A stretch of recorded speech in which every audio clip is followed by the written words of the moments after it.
Hi all, this is an interview with Chelsea Rochette, a beautiful, inside and out Ojibwe woman currently living in Shiloh, Manitoba, and lucky enough for me, dating my younger brother. She's 28 years old and is still fairly new to her reconnection journey. Her family is from the Serpent River area between Sudbury and Sault Ste. Marie in the Robinson-Huron Treaty Land. During this interview, Chelsea opens up about her family life, feeling lost even though she has always been surrounded by Indigenous people growing up just outside of Edmonton, her struggles as an Indigenous female in the military, and her ideas about her future.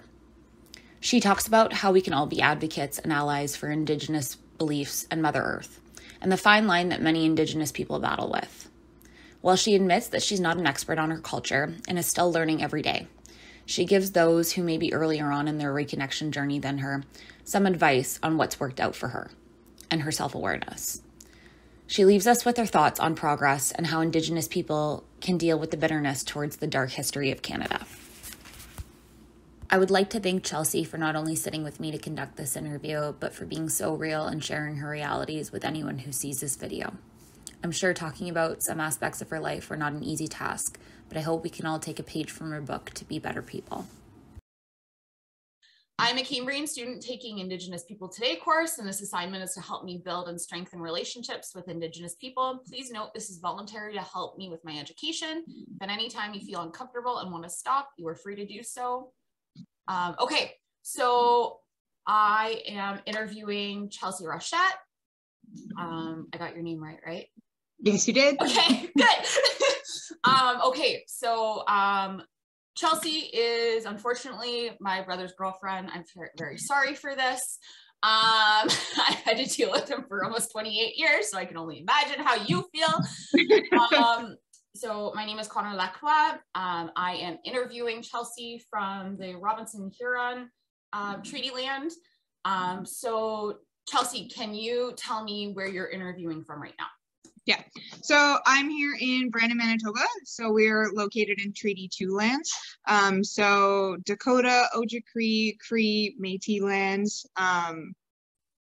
Yeah, okay. The Métis lands mostly stems from Manitoba and trying to become a province back when the treaties were signed. We're going to start with your family dynamics. So where do your Indigenous roots come from? And how do those dynamics kind of influence the way that you grew up? So my Indigenous roots come from my father's side. My father is full status. He was granted full status through Bill C-39. So he's actually Métis through blood quantum. My grandmother, however, is full status. So she married my grandfather, who's French Canadian. So my father and I are Métis. I myself am a Bill C-32. I get my status through Bill C-32, so I get full status rights as part of the reconciliation that happened. Growing up, I didn't really know a whole lot about any of this. It wasn't really like talked about. It wasn't really a thing that my family embraced. My grandmother was a survivor of a residential school. So she wasn't really connected with her roots. She never really celebrated it. So growing up, my father was kind of taught to just kind of exist and just suppress it, keep it down, try to blend in as much as possible. So when I was born, my parents moved to Alberta. So different lands altogether from where my father and my family are from. And then we moved to a super small town. There's only a population of 1,000 people. On the other side, my mom is first generation Canadian. My grandparents come from Belgium. So I was probably about the most diverse family in the small town. I came from obviously a mixed couple. We were so Ukrainian in that little town that hot lunches were pierogies every Monday. So I don't think I really had a little bit of any knowledge or awareness that I was different or that I was non-white, so to speak, because everyone just kind of treated me as everyone else. And again, because I am Métis, it is kind of something that I can hide. And I did that well because I had, my father's guidance, so to speak. Again, I didn't notice anything differently. I didn't realize that there was an entire cultural and traditional tapestry that I wasn't even like tapping into, or that I wasn't even aware that it was a thing. We mostly celebrated, the French Canadian traditions. We mostly celebrate, like, we went to Catholic church every Sunday. We celebrated those traditions instead of the traditions of being Ojibwe. Right. So our next question is kind of your hometown. So I know Okay. that you didn't grow up where your family is from. You kind of touched on that prior in the previous question. So how do you think that growing up outside of your community, or how growing up in your other Indigenous communities kind of affected you? Because there's a large Indigenous population around Edmonton. We kind of touched on that a couple of weeks ago when we talked about this. And is there anything that you feel as though you missed out on growing up away from your family? Honestly, I feel like I missed out on a lot. And it wasn't until I didn't notice until I started to try to reconnect that I was actually missing out on a lot. Because again, as I mentioned, when I grew up super small town and I was younger, didn't notice anything, didn't miss anything. When I kind of got a little bit older into my teen years and I started to realize, like, this is an entire culture, this is an entire tradition that I'm potentially missing out on. Like, I would really enjoy trying to reconnect and trying to learn and trying to get to know, the other side of me, the other piece of the puzzle, if you will. And it was really difficult kind of being around other tribes and other cultures and traditions, again, because it's so kind of vast. Being anywhere near Plains Cree, a lot of the traditions are different, or they have their own tweak or flavor. And I enjoyed learning every piece that I got to learn, and I clung to it, and I tried to reconnect. They never tell you how hard it is to try to reconnect, to gain your proper resources and gain things like that. And when you kind of are doing it from, 3 provinces over, that creates another challenge in and of itself. So I hung on to anything that anyone could tell me was really broad. So anything that just kind of was like, I'm trying to think of an example, like braiding and the purpose of braiding your hair, and why they do that. That's kind of a broad, Canadian Indigenous tradition or value. Smudging, I tried to learn as general of rules around smudging as I could. I tried to learn general rules around, the etiquette in a sweat lodge, or how to perform one, or how to be involved in one, or how to, embrace that as much as I could. But as soon as they would start kind of getting specific or anything like that, it was kind of like, okay, I have to realize that this is Cree. This is not Ojibwe. Any classes on language or anything like that are Cree languages. Land acknowledgements. Land acknowledgements are always like the Cree and the Plains Cree. So it was actually kind of difficult to try to gather any sort of information, again, when you're 3 provinces away and Cree is heavily the influence. Coming to Manitoba has been a little bit easier. I've had a little bit more luck. It's Oja Cree out here, so I have a little bit of the Ojibwe roots.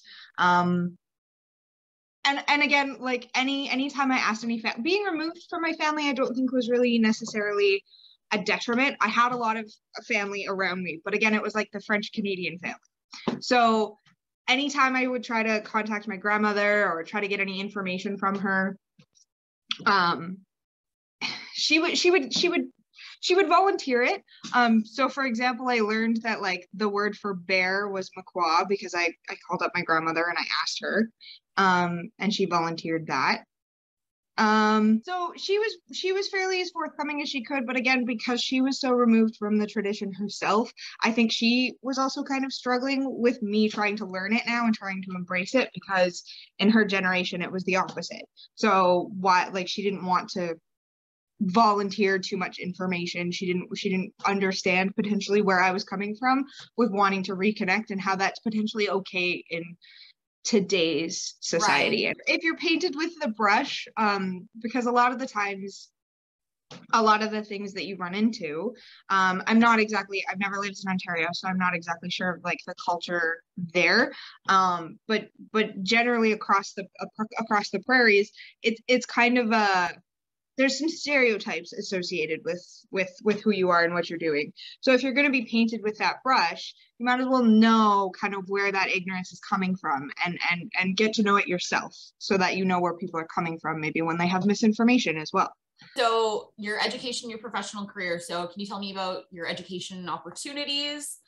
You talk about you didn't grow up near where you're originally from. So I know everyone kind of talks about getting free education and someone with status. But yeah, can you tell me about your education opportunities and how they influenced what you ultimately chose for a career? And can you kind of tell us like why you didn't get that? Because I think there's a massive misconception with why you wouldn't get something like that, because everyone thinks like you get free schooling. Exactly. So I obviously I went to school for correctional services, and when I applied, because I applied, everyone told me I should, and it's a huge benefit, so try. So when I filled out all the applications and the paperwork, I wasn't benefiting my local land, my local treaty, my local community, anything like that. I was in a human services, correctional services. I was in a human services, which they really liked, and I wasn't going to be, a statistic on the side behind bars. I was going to be a statistic on the side, on the good side, so to speak. I was Aboriginal, I was female, I was attending university, MacEwan University in Edmonton. So I on paper, I looked pretty good, but because it wasn't in my local area and it wasn't going to benefit my local community, they would send me my funds, which I think was about enough to cover a textbook. And it was going to go through all of the local bands. So that way they all had a benefit from me going to university. So I think when they calculated it out, and this was an estimate, but when they estimated it out, I was going to get something like $200-$300, which it already didn't cover like any of my textbooks. And then by the time it kind of got taxed and went through to get to me and benefit every band along the way that I was crossing, I was going to see about $200. So it wasn't really the whole benefit that everyone kind of ramped it up to be. It can be, it definitely has the potential to be. I've also never lived on a reserve, either in Ontario or in Alberta as well. So that's also a little part of, I'm not benefiting any reserve. I'm not only not benefiting my reserve, I'm not benefiting any reserve in Canada. So that was also a little bit of the detriment as to getting that grant and having a little bit of that benefit, even for a repayment on my existing student loan. I know my band potentially touched on, if I was able to get a job in my field, that there might be some repayment assistance. And I did get a job in my field, but I never, that was me, I never explored that because I had a bit of a bad taste in my mouth from my can you help me pay for anything up front, that when they came back for the repayment plan, I was like, I'm not even gonna fill out the paperwork to try to bother that. I was really into social studies and English because those were kind of the only classes or textbooks that ever had anything that I could reconnect with, or that ever talked about anything that I could resonate with, or anything like that. I mean, obviously, being terrible at math and science, wasn't a hindrance either, but mostly I was always geared towards social studies and kind of history and how we kind of did all of, how we became Canada, things like that. So when I started looking at what that would get me into, not having very heavy sciences and maths, different things that I was interested in, it was always law. That was always just something that I thought was very interesting. I always thought was like, it's only a law if society deems it a law. And so long as society deems it a law. And I found it just interesting that it changes all the time. Again, just to go back to previously, like, in my grandmother's generation, suppress it, don't talk about it, we got to get rid of it, we have to assimilate. And now in my generation, it's okay to try to reconnect. And that's been a shift that we've decided kind of together collectively that we want to embrace. So it changed how people view things. And that's very similar to what law does, to what, the Criminal Code of Canada is. I think growing up, I was also kind of heavily influenced by it. I had a friend who was always he was in the system. And both my parents at some point in their lives had a brief my father had a brief touch with the system, like foster system, child system, and my mother was pretty much exclusively raised by the system. So when I got in touch, when I had a classmate that was also in the system, and just kind of watching it constantly fail and constantly set him up for failure when it should have been setting him up for success, or it should have been trying to help him out a bit more, I think was another push for like how I wanted to get into it, because I wanted to do something better than what I was seeing happen with him, and what I was hearing that had happened with even my parents. So just kind of as it was changing, I was like, that's a change that I would like to be a part of. Hey, can you elaborate on why you chose to become a military police as part of the Canadian Armed Forces, and the barriers that you faced and continue to face as not only a female, but as an Indigenous female? I chose to become military police because, as I've mentioned, I've always wanted to be a police officer, and I wanted the benefit of being able to serve my country at the same time. And the military police just allowed me to seamlessly do both. I'm able to, police in a community. Right now I'm in Shiloh. I'm posted to CFB Shiloh, so it's a small community. So I get to help folks. I get to, serve my community, and then I'm also at the same time I'm serving my country, and those were both two things that I was very eager and willing to do, and I was able to do it. Doing it as a female Aboriginal, so a double minority, so to speak, has had a lot more challenges than I expected it to. For example, even just trying to find kit that fits me. Being female and being of rather smaller stature, a lot of my uniforms and things are specially fitted. So that's kind of a challenge in and of itself. And I also find sometimes I wind up being the spokesperson for a lot of things, because I do check both of the boxes. So if they have an opportunity to present a female who's also, of a visible minority at the very least, I kind of can check two boxes at one time. So I find that it's definitely been beneficial, because I can raise my hand and volunteer for things, and I'll either get it because I feel in a female role, I feel in a visible minority role, and that's awesome, because I can raise my hand, and those opportunities are given to me. I also find sometimes it comes to my detriment, and I have to be very careful, because I can fall into that statistic filling role. And I may not necessarily be the best qualified or be set up for success by my peers, or even by myself sometimes. Like, oh, I really want to do this and I have an opportunity. They're asking for females. But you have to take a step back and go, but am I qualified for this? Am I the best female to fit that role? Just because I'm female, or just because I'm, a minority, does that necessarily mean that I'm the best opinion to be getting, or I'm the best person to be filling this role? So for me, my attitude towards it, I try to be the best educated in topics as I can be. So if I know I'm going to go up for a certain topic, I try my best to have a better understanding of it. I never ever want to have anyone come back to me and say like, oh, well, you only got this because you're female and you're Aboriginal.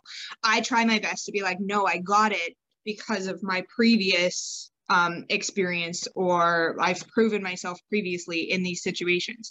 I strive really hard to never have it. You can think that it's because I'm a female minority all you want. You can think that I played the Aboriginal card or the female card, but I know, and I can prove based on my resume, that I'm the best person for this. And that's what I strive to do. I know that's not the case for everyone, but that's everywhere you go.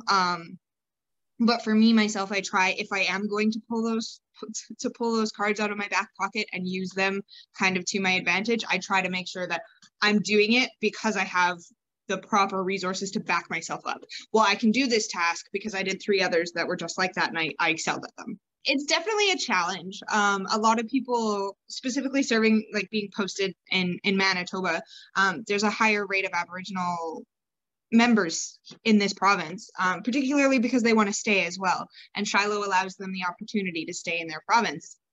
And a lot of the times you'll hear a lot of them talking about, and I've joined in on these conversations too, like, yeah, the very same government that tried to break us down is now the government that we are ready to lay down our lives for.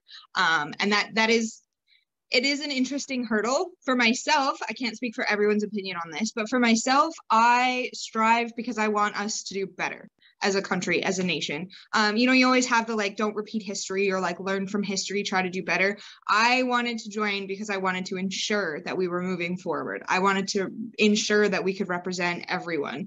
And generally speaking, we have, there's always like restitution and always like apologies and everything like that. You can't erase what happened in the past, especially with what's going on now, but you can acknowledge it and you can try to strive to move forward from it. And that's very heavy in Indigenous traditions and cultures, is always kind of the like, okay, move forward and learn from it and grow from it, grow from what you've done and what's happened. And I think choosing to serve as an Aboriginal member, and specifically one that had kind of the results of, a successful assimilation, if you will. For me, that's the biggest part, is just that I can do my part to ensure that we don't potentially repeat the same mistakes. We can talk to folks that we serve with, the blonde hair, blue-eyed, stereotypical types. You can break down those tropes. We're working right alongside of you in the most basic sense ever. Like I will lay down my life for someone with blonde hair, blue eyes, and I would expect them to do the same for me if it came down to it. And I think that's kind of, that speaks volumes as to where we've come just within treating Aboriginals and visible minorities as well within the forces, is that it has become this equal opportunity, and it has become, something that really embraces culture and really embraces people from different backgrounds, because the forces is getting a lot better. They're not perfect, but they are getting a lot better at trying to recognize that. And on my graduation ceremony, I was actually given a white eagle feather, which basically is for the members that are serving whose family or ancestors went into residential schools. And that basically means that you're starting clean, you're white, like it's clean, it's white. And it's usually comes from a baby eagle, because you're the newer generation. And the flip side of that, or just to play devil's advocate, the other side is that they've done really well assimilating us, that, now we're ready to charge the lines and we don't have any more culture and we've just been that way. But I don't choose to think of it that way. I choose to think of it as I'm trying to ensure, like I'm one little lonely soldier, but I'm trying to ensure that we don't treat any other type of people the way that we did historically treat Aboriginals. It depends. Do you have your bitter moments? Yes, you 100% have your bitter moments. You do, because my grandma passed away last February, and sometimes I just think like, oh, if she could see me now, like, what would she be thinking? What would she be proud of me? Would she be sad? Would she be, like, what would her thought process be? But basically at the end of the day, like I say, because I do kind of also have the added extra, I studied law. And again, as I mentioned, like, it's only because of what we deem at the time. So maybe it's a sign of the times that the new generations, depending on who you ask, I'm either second or third generation removed from the residential schools, because there's only my grandmother, my father, and myself. So it is a fresh trauma. People don't realize that it is actually as close to home as it is. But for me, like, again, as a second generation removed from residential school, I was more than happy to join the forces, because, I think it's a reflective of the time, and I think it's reflective that we did potentially learn, and we are potentially making amends and progress. I don't think you can ever make amends, but you can make progress. And I think being able to serve the country and the land that I am connected to, for me is enough to have the opportunity.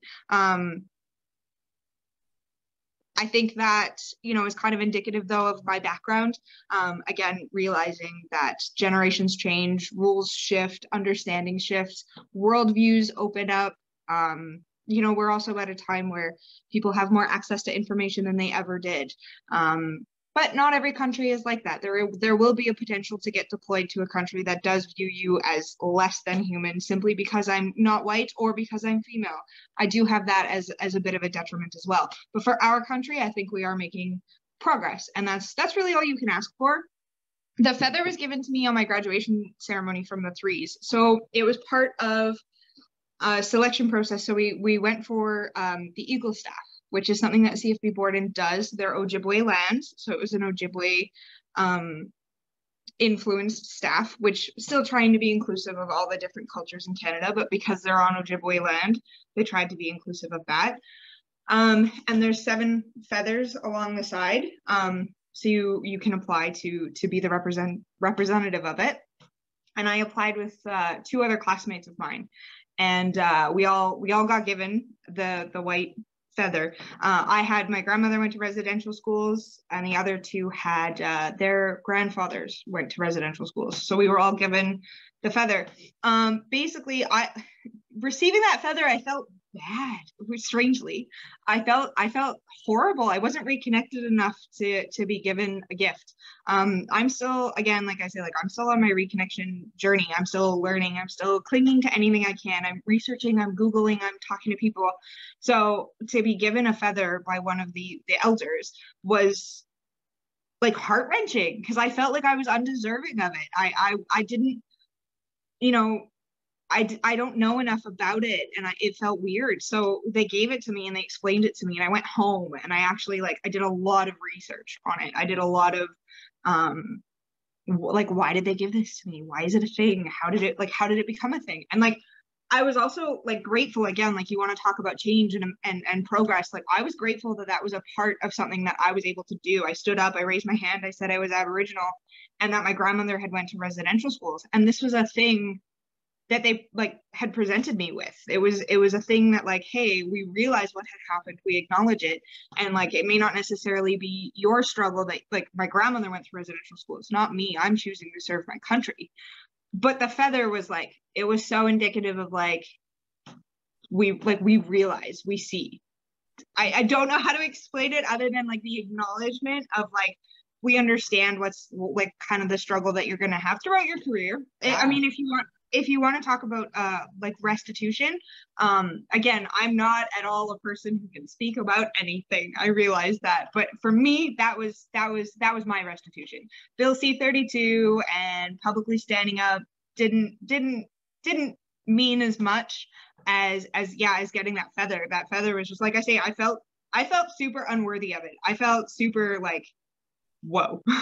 Someone went through like actually doing this and actually putting it in, and like they went through the trouble to do that for us, for like as families of residential school survivors. I should at least do the favor of understanding fully what that means. And also, there's also the added little benefit that it was an Ojibwe tradition. It's an Ojibwe thought, and I clung to that that aspect of it alone. I was like, finally, I have something from because my academy, my police academy was in Ontario. I was like, I finally have something from like my culture, my traditions that I can embrace and that I can look up, and I have a place to start. Because as I mentioned before, like wanting to reconnect and then finding avenues to reconnect and actually going through that journey of reconnecting is actually difficult. Like, it's not like you just kind of walk into an office of like Indian Affairs and just go, yeah, I'd like to reconnect, and they're like, oh, here, like, and they walk you through everything. It's a very like personal journey. It's a lot of people still don't want to talk about it, again, because of the trauma that they had in their generation about talking about it. So it's super difficult to try to know where to start or try to understand anything like that. I also had a benefit working in the correctional system. They had a lot of, sweat lodges that were pre-made, and I asked questions. How is this constructed? How often is it used? Why was it constructed using, birch or pine or this or that? Or this is a weather thing, or this is more traditional, or, you know what I mean? I had opportunities and avenues that were presented to me through the institutions that I worked at and volunteered at that you may not necessarily have if you're, working in any other field and you want to try to reconnect. So it is actually really hard to reconnect. So being presented with the feather, like I say, I wasn't far enough in my reconnecting to understand what it was potentially at the time. I just, like I say, I was just feeling this overwhelming, like, I'm not worthy of this. I'm not deserving of this. But at the same time, like, I want to be, and I will continue to try to reconnect and understand that this gesture. If I understand nothing else from my journey, I want to understand the gestures that get made to me. At what point is forcing someone to mandatorily take classes on their own culture and their own background? Are we starting to somewhat become numb to that? So sometimes I don't find myself struggling with my identity or my missing identity until those kinds of things pop up.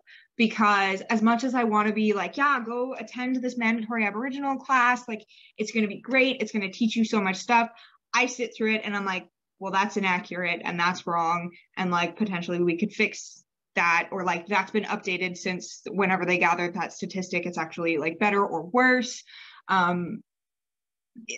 Different things like that. Or like potentially like they just kind of gloss over different information that you're like, well, can we spend more time on that? Can we spend more time on why the number of languages has decreased and how we've lost that those languages potentially will never be spoken again? Like, can we just not just have like one little word sentence on that? Like, can we explore that? So I think those generally tend to bring up mostly when I struggle, because again, when you're sitting with all of your kind of white coworkers or other visible minority coworkers who are just kind of like, they already don't want to be a part of this class because it's mandatory, they potentially came in on their days off, and then it's horribly inaccurate. And so it's always kind of a struggle between, well, how much do I pull them aside and kind of, fix or remedy some of the inaccuracies, and how much do I just kind of like let them do their thing because they're sitting next to me and they know that I'm reconnecting and they know that I might not know this information any better than they do. So it's kind of hard. And it also becomes, you don't want to be preachy. Just because I'm trying to reconnect with my culture and I care about my culture doesn't mean that I need to potentially become preachy about it. And there's an education as well, as if you want to know, you can, if the information is out there, and like, come talk to me at any time. I'm pretty open about it.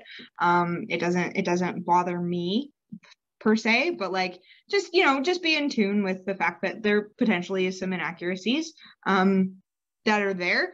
And that's usually when I find it's most difficult to kind of rectify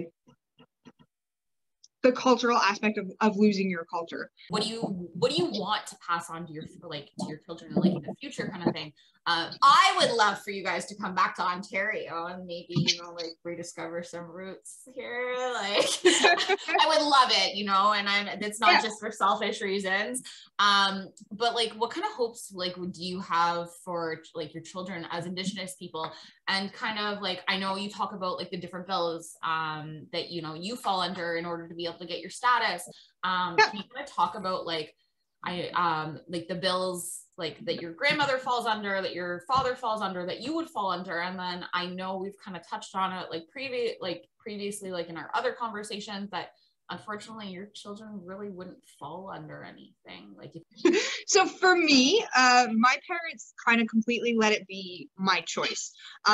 So again, with the different bills and things like that, at first when I was born, I was stripped of my rights because my father gained his rights. But that changed very shortly after my birth. I forget the exact specific year off the top of my head, but that wasn't in place very long. My parents didn't rush out to get me a status card. They didn't rush out to kind of put that over my head. They waited for me to make decisions and try to make informed decisions and try to understand, once you get a status card, or once you put that label on yourself, that's not something that you can peel back once it's there. What does that mean? Like there's weight to that. There's good and bad weight. I always knew I was Native. I always knew I was Ojibwe. My dad always had wolves because they mattered. We always had cranes in the house for our totem. Like we always had little pieces of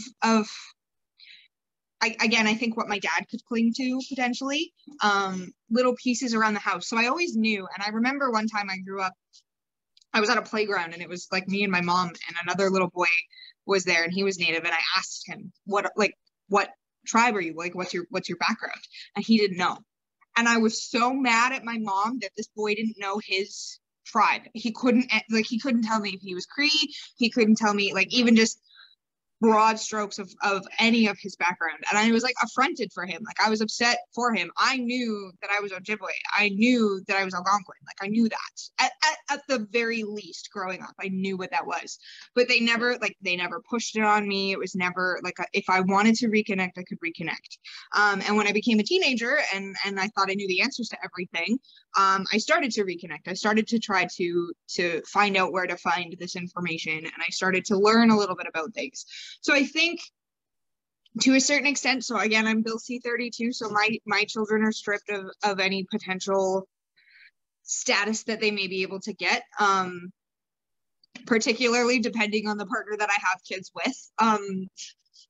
That may or may not change, but because of my current way to get my status, they would still qualify for Métis, but they don't, because I took the C-32 and went full status. That being said, that doesn't mean that they don't get to know about it. That doesn't mean that I can't share what I've known. Again, there's a difference between being pushy and if they want to reconnect, I'm hoping by the time that they would ask me to reconnect, I've learned more myself. And I can point them out at least in the proper directions. Like the Truth and Reconciliation Center was one of the best resources for me to start. And I hopefully they'll still be around or even bigger, that I can point my kids in that direction if that's something that they want to do. If they don't want to have anything to do with it, if they don't want to have, they want to embrace a different side of themselves, that's totally fine as well. I just want them to know their background. I want them to know that they're Ojibwe, they're Algonquin, they come from Ontario, Canada, like that at the very least. If they walk away not wanting to know anything further than that, they're going to know that. That's probably the only thing that I would be pushy about from like a parenting perspective. And the rest of it will just be completely kind of led by them when and if they're ready for it. Because I'm still kind of on my journey. Maybe I potentially haven't just bumped into one that just kind of resonates with me to a point that it needs to be a part of anything. I think for me, the biggest part would just kind of be like the acknowledgement of like, this is where you came from, this is kind of what happened, and a little bit of the education around it, and like this is why you have to reconnect, would mostly be the thing that I would want to be taught the most, and like would mostly potentially be pushy about, is like, you have to reconnect because of what happened, because of the past, because of these events kind of happening, just so that they have an awareness. Like I say, I think that would probably, the education around it might be the only potential thing that I'm potentially pushy on. I haven't come across a tradition per se yet. I mean, I always sleep with a dream catcher now, but that, again, that's a personal belief. That's a personal thing that I choose to do. Will I hang one in their room? Probably. If they want to know what it is, they're more than free to ask. They're probably going to know, just because I'm gonna constantly be like, oh, look at your dream catcher, and like fall asleep. Like, it'll be a thing. But yeah, that's probably the only thing that I would push on them. Other than that, it will completely be up to them. Because like I say, it is pretty heavy. And bills may change, laws may change. They may, finally grant my potential kids status or potential status. But that's heavy. It does weigh heavily. I'm hoping that it'll change by the time that they do decide to declare status, and it won't be as heavy of a decision as it was like for me and for my previous family. Hopefully for them, they'll want to, they'll happily raise their hand and be proud to gather their status, but potentially not. Is there anything that you really want to touch on and kind of tell anybody that might be in like kind of the same position that you're in? Honestly, like I say, for me, I wish someone would have told me that it's okay. Like, it's okay to not have it constantly be like something on your mind. It's okay to reconnect at your own pace. No one says you have to be a professional at it overnight. No one says you have to know everything. Like I say, a lot of stuff I'm dumb. I'm dumb in a lot of stuff, a lot of aspects. But I try. And I hope that if whatever stage of reconnection you're at, or education or knowledge or anything like that, don't look down on somebody who's potentially got a little less. They might be trying, they might not be trying at all, they might have completely other things going on their plate. That's okay too.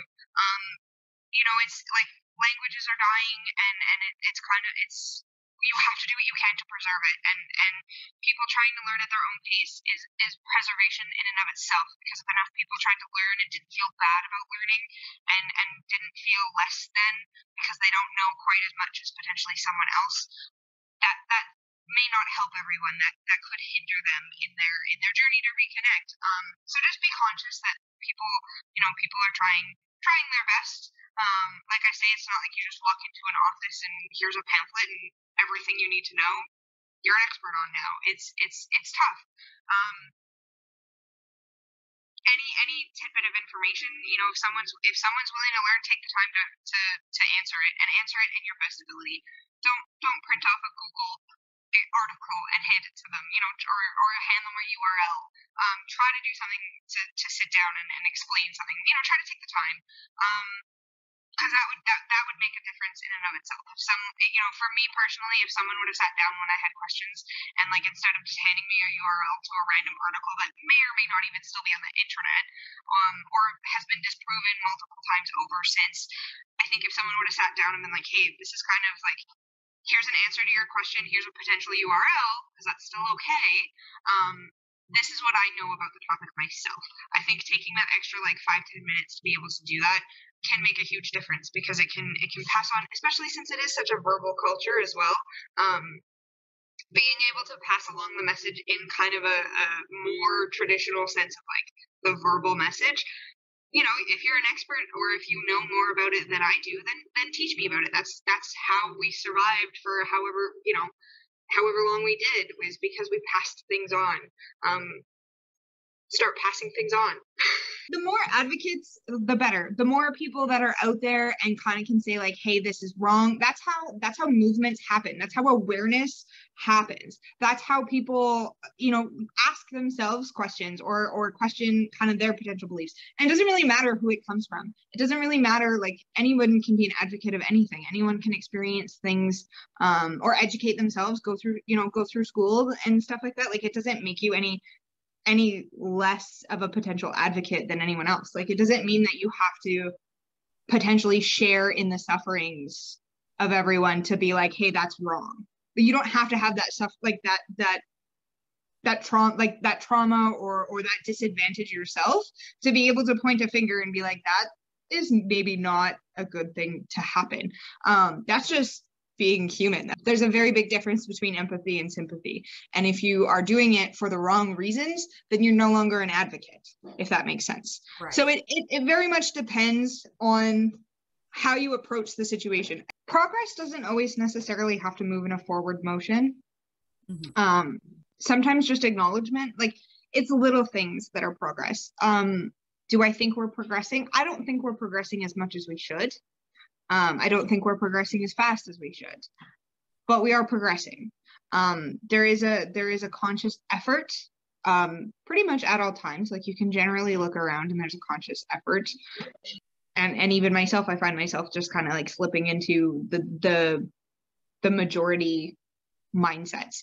But then you kind of have to check yourself and be like, okay, cool, but think about it this way. And I think that's as much progress as you can kind of ask for, understanding what you're asking for.